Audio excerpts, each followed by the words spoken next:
This is lovely. Make it. I mean, it's not particularly quick. Risotto isn't. It takes a bit of time, but it's easy, and the results you get are mind-blowing. Like, that's so rich and creamy and comforting and lovely. That's heaven. Hi. So this one has the potential to really annoy the French, the Spanish, and the Italians. Because I was chucking some bits together. I end up having loads of odds and ends left over because of these videos and stuff. And I had some chorizo, I got some brie, and I made a chorizo and brie risotto. French, Spanish, Italian. And it's really, really nice. So I'm gonna make it with you. First thing first, got some chorizo, not loads. I'm gonna peel the chorizo, just because I think it cooks a bit better and it's a bit better of an eating experience.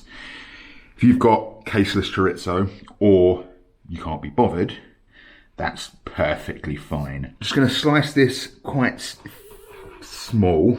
I suppose more of a dice, really. And I'm just gonna little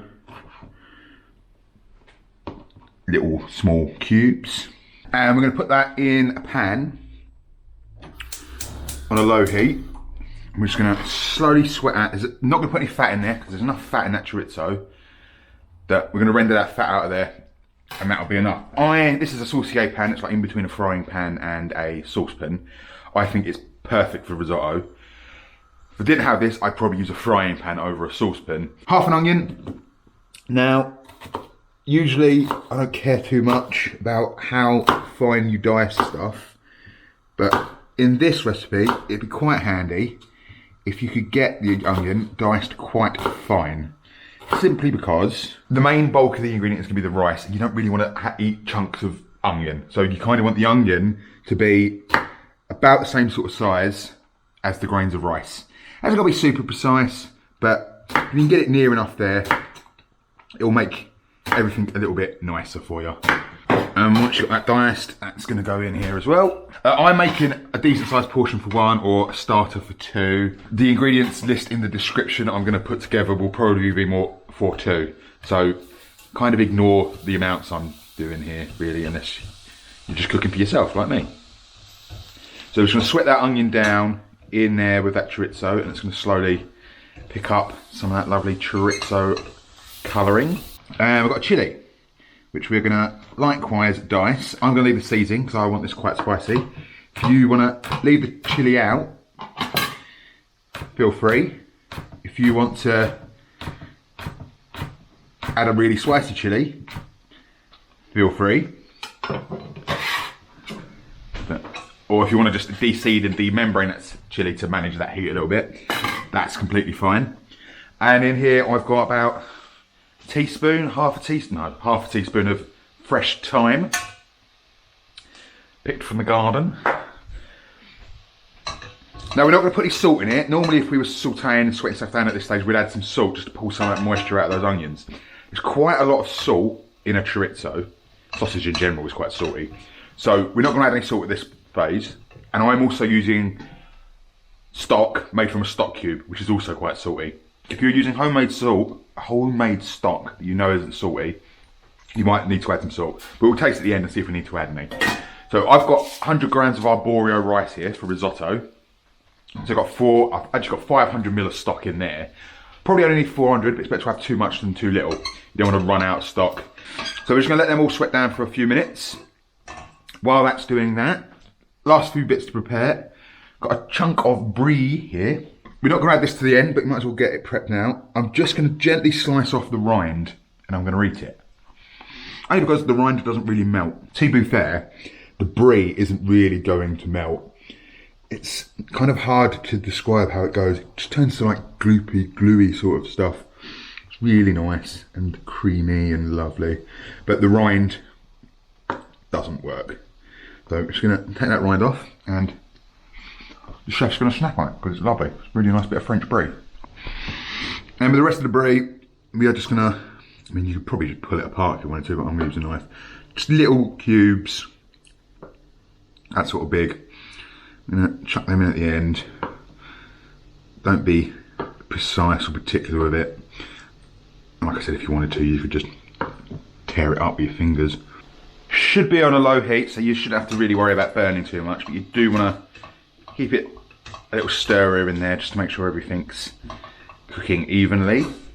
And last but not least, ingredient wise, got some parsley, decent chunk of parsley. This is all quite rich and heavy and luxurious. So we're just going to chuck in some parsley just to freshen it all up at the end. So we're just going to get this ready now, but this is going in right at the end. And again,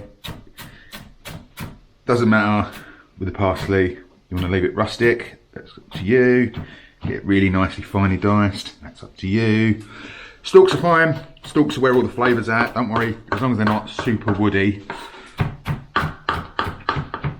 So now, we've had these sweating down for about 2-3 minutes. I'm going to chuck our arborio rice in there as well, and we're just going to toast that rice off in those fats for a couple of minutes. Right, so I've toasted that rice off for a minute or so, and I've got about 100ml of dry white wine. Chenin Blanc, Sauvignon Blanc, or a Pinot Grigio, perfect. I mean, a Sancerre would work, but I prefer to drink a Sancerre. They're quite expensive. I wouldn't necessarily want to cook with a Sancerre. So we're just going to up that heat a little bit because that wine was cold. We're just going to cook that wine off, and then we're going to start going in with our stock. So once that wine is all but gone, we're going to start ladling in our stock. Ladle by ladle. Now, I've not got a deep enough saucepan here, so I messed up a little bit there, but that's cool. Stock's not boiling, but it's warm. You could do this with cold stock, but it'd take a month of Sundays because you keep having to wait for it to come up to temperature. But ladle by ladle, we're going to add that stock until almost all of it's in here and the rice is cooked. Now, people will tell you that you need to constantly stir a risotto. It's not necessarily true. You can get away with just a little bit of a jiggle like that.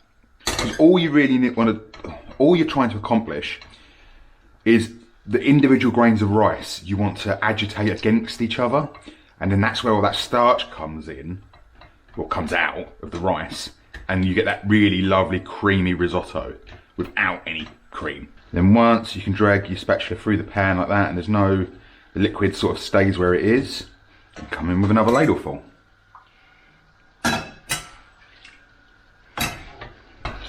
The general rule of thumb is 1 part rice to 4 parts stock. So I've got 400ml of stock to 100 grams of rice.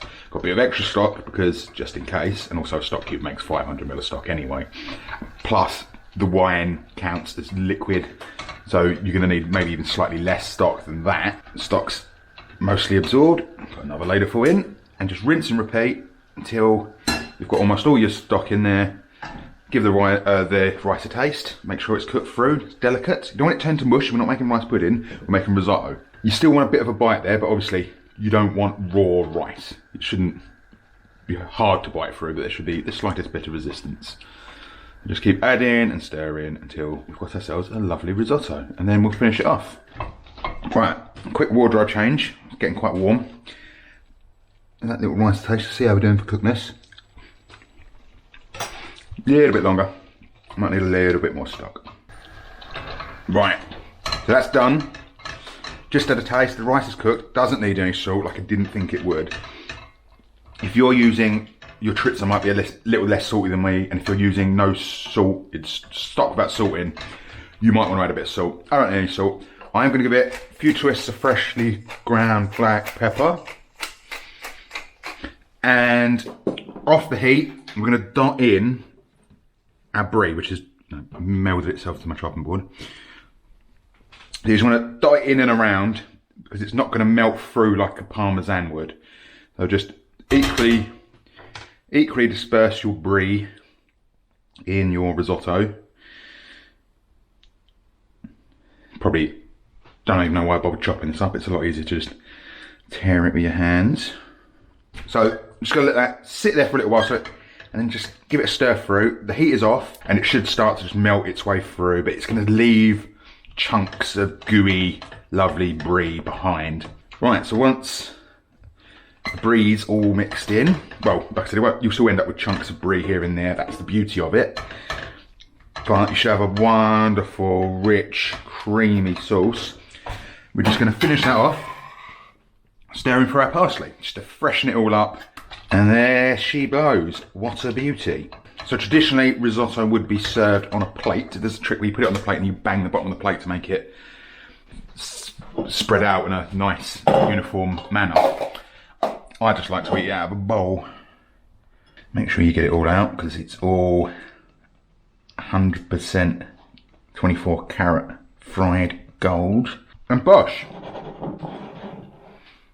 Spicy chorizo and brie risotto. Super comforting.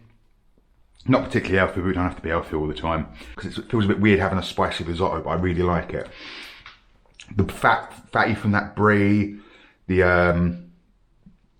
just lovely, it just is. Yeah, right, I'm gonna go scoff this because I'm starving. Like, comment, subscribe, hit me up on Instagram, follow me on Instagram, you know. Yeah. See you in a week's time, I guess. This is lovely, make it. I mean, it's not particularly quick, risotto isn't, it takes a bit of time, but it's easy, and the results you get are mind-blowing. Like, that's so rich and creamy and comforting and lovely. That's heaven. Right. Robert's your mother's brother and all that. I'll see you when I see yous. Ooh.